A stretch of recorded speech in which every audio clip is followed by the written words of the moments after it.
প্রিয় শিক্ষার্থী ভাই বোনেরা, নমস্কার, আদাব। আশা করি সবাই ভালো আছেন, সুস্থ আছেন। তো বরাবর মতো আমি স্বপন রায় আপনাদের সাথে। তো আজকে আরেকটা বিষয় নিয়ে আসলাম, সেটা হচ্ছে কি বলছে ওয়াই সার্কিটের প্রাপ্ত মানকে বুলিয়ান অ্যালজেব্রার সাহায্যে সরলীকরণ করো।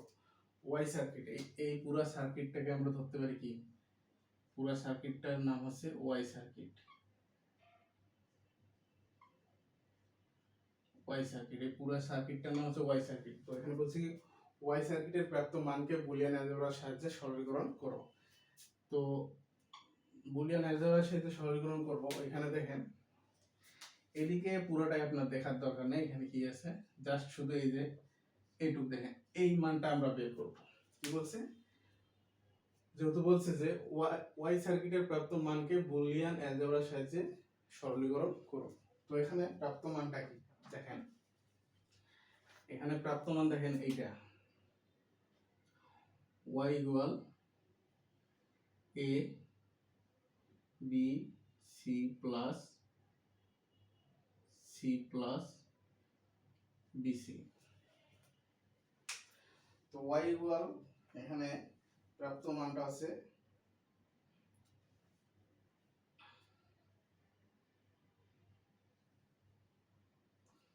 bc। এখানে আমরা লিখতে পারি কি, এখানে আমরা লিখতে পারি সার্কিট হতে প্রাপ্ত মান, সার্কিট হতে প্রাপ্ত মান হচ্ছে y ইকুয়াল এটা। তো প্রিয় শিক্ষার্থী বন্ধুরা দেখেন, এখানে আমরা লিখতে পারি সার্কিট হতে প্রাপ্ত মান হচ্ছে এটা। এইটাকে আমরা কি করব, অ্যালজেব্রা, বুলিয়ান অ্যালজেব্রা যে সূত্র আছে, সূত্রের সাহায্যে করে আমরা এর মানটা বের করব। মান বের করলে কি, বা সরলীকরণ করলেই আমাদের কাজ শেষ। তো আমরা এইখান থেকে একটু কাজটা করবো শেষের দিক থেকে। মনে করেন যে a প্লাস বি সিটা রাখলাম। এখন এখানে দেখেন,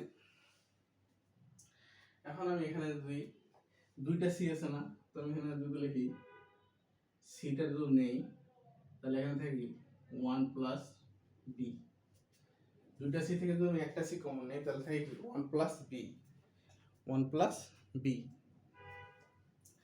তাহলে এখানে আমি যদি লিখি A B C plus C into one, কেন লিখলাম, আমরা এখানে ধরতে পারি one plus B equal one, one plus B equal আছে কি ওয়ান।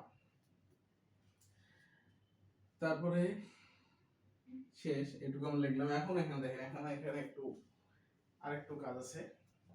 এখানে যদি আমি সিটা কমন নেই, এখানে মনে করেন আমি সি কমন নিলাম, তাহলে থাকে কি এ বি প্লাস ওয়ান।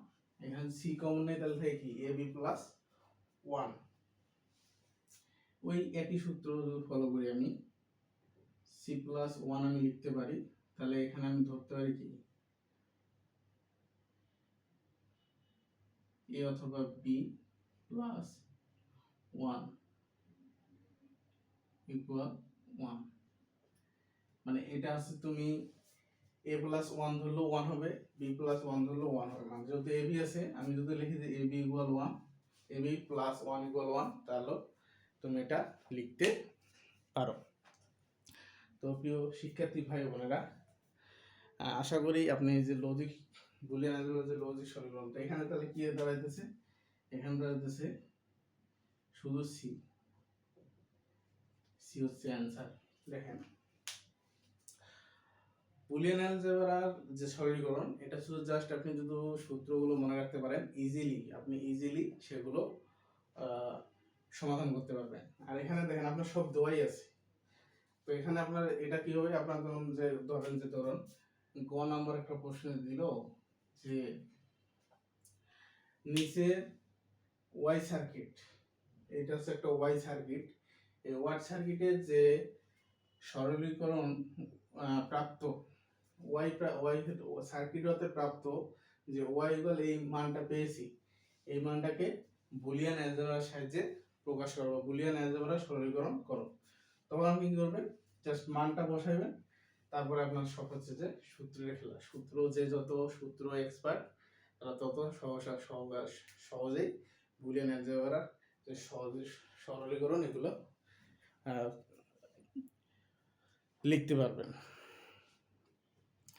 তো প্রিয় শিক্ষার্থী ভাই বোনেরা, আশা করি আজকের যে সমাধানটা, এই সমাধানটা সবাই ইজিলি বুঝতে পারছেন। খুবই ইজি একটা সমাধান। তো সার্কিটটা হয়তো একটু বুঝতে অসুবিধা হচ্ছে, কারণ লেখার কারণে হয়তো একটু বুঝতে অসুবিধা হচ্ছে। তো এটা হচ্ছে এই সার্কিটটা আপনার হচ্ছে যেহেতু শিখতে থাকবে, সার্কিটটা এখন বুঝাতে হবে না, জাস্ট আমার সার্কিট থেকে এই সরলীকরণটা আমাদের যেহেতু বলছে যে প্রাপ্ত সরলীকরণ, যেহেতু আমাদের সরলীকরণ দেওয়াই আছে, তৈরি করে নেওয়া লাগেনি। যদি বলতে যে না আমাদের জাস্ট এবিসি দেওয়া আছে, এবিসি দেওয়ার পরে এগুলা কিছু দেওয়া নেই, এগুলা কিছু দেওয়া নেই, এগুলা কিছু দেওয়া নেই, এগুলো আপনি এখন বলছে যে এটার এবিসি, এটার ওয়াই সরলীকরণ কত হবে, এই সার্কিটের ওয়াই সরলীকরণ মানটা বের করে তারপরে এটাকে আবার বুলিয়ান অ্যালজেব্রার সাহায্যে প্রকাশ করতে, তখন আপনার এগুলা সব লিখতে হতো আবার, মানে এটা কি কি কি নিয়ে লিখছে এগুলা লিখতে হতো। যেমন এখানে আছে যে এটা আছে যে এবি, এরকম আর কি, এটা আছে বিসি, তারপর আছে যে এ থেকে হইছে। তো এইভাবে আছে আপনার এই যে এখানে যে আছে বিসি, এবিসি, তারপর আছে কি, এটা আছে বিসি আর এটা আছে সি।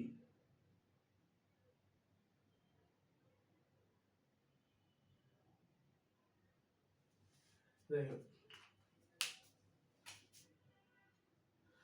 এই যে মানগুলো আমরা করলাম, এই সেম মানগুলাই আপনার ওখানে তখন বাইর করে এই সরলীকরণটা করতে হবে।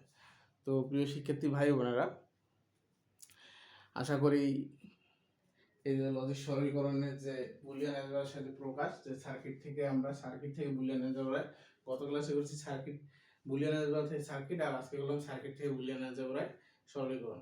তো আশা করি ক্লাসটা সবাই মনোযোগ সহকারে দেখেছেন এবং ক্লিয়ারলি বুঝতে পারছেন। তো যারা আমাদের পেজে নতুন, অবশ্যই ক্লাসটি ভালো লাগে একটা লাইক কমেন্ট শেয়ার করে দিয়ে যাবেন, এবং যারা আমাদের অনলাইন পেড ব্যাচে ভর্তি হতে চান দ্রুত আমাদের হোয়াটসঅ্যাপ যে স্ক্রিনে যে হোয়াটসঅ্যাপ নাম্বার আছে, এই হোয়াটসঅ্যাপ নাম্বারে যোগাযোগ করে লিখেন যে ভর্তি হতে চাই।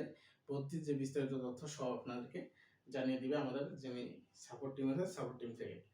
তো সবার সুস্থতা কামনা করে আজকে এই পর্যন্ত, সবাই ভালো থাকবেন, সুস্থ থাকবেন, ধন্যবাদ।